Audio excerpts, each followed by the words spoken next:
We are on confidence interval video number 3. All right, today we're just going to talk about what happens to the interval. Does it get wider or narrower when we change things like the confidence level? So remember we have 3 common confidence levels, 90, 95, 99.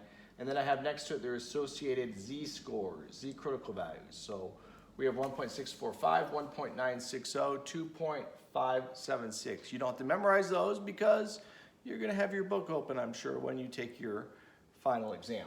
All right, so I have our formula for a confidence interval for mu. All right, this is a z confidence interval for mu. Why is it called z? Because we're using the z critical value. The next thing we're going to learn is a t confidence interval. That's terribly exciting. That's the next based on a t distribution. All right, so let's take a look here. What happens when we change the critical value? All right, so if I have a 90% confidence interval, I have a number, the smallest number in here. All right, so if I have the smallest number in here, then my plus or minus is smaller.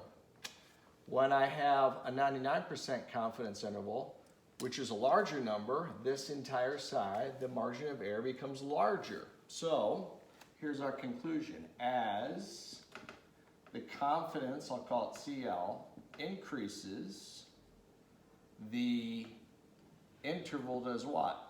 The interval will get what? Wider or narrow? We're going to increase it. It's going to become wider. Interval is wider. So then opposite of that would be as the confidence level decreases, which means 90% is decreased, that number is smaller, so the margin of error is smaller. So as the confidence level decreases, the interval is narrower. All right, we're gonna have a guest appearance for the next concept. My son, Nate, who's finishing up his master's in statistics, is gonna help me out with the next one. All right, Nate, help me out here. Do you want the students to see you, Nate? Here, this is Nate. He teaches math at BGSU. There you go. How's it going? All right, so now we're going to talk about sample size. Let's just use some common sense. If we've got a bigger sample, we know more information, right? Right? That's true. Right?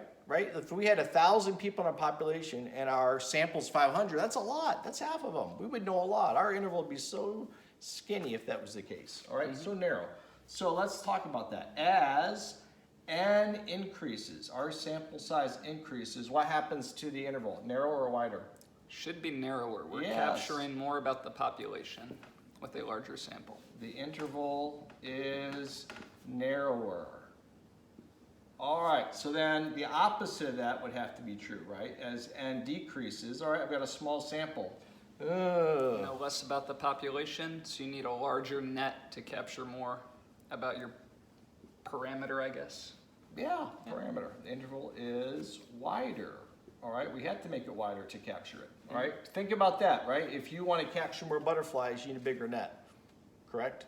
All right, but if your net is more precise, right, it's easier to capture them. Is that a good way to say that?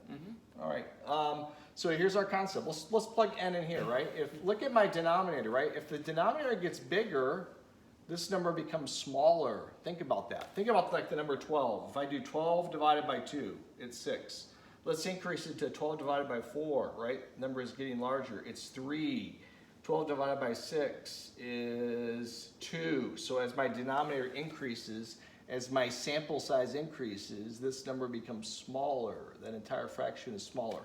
That makes the whole side over here smaller. So the plus minus, the margin of error, is smaller, which means narrower. All right? Got that? You'll see that on your test.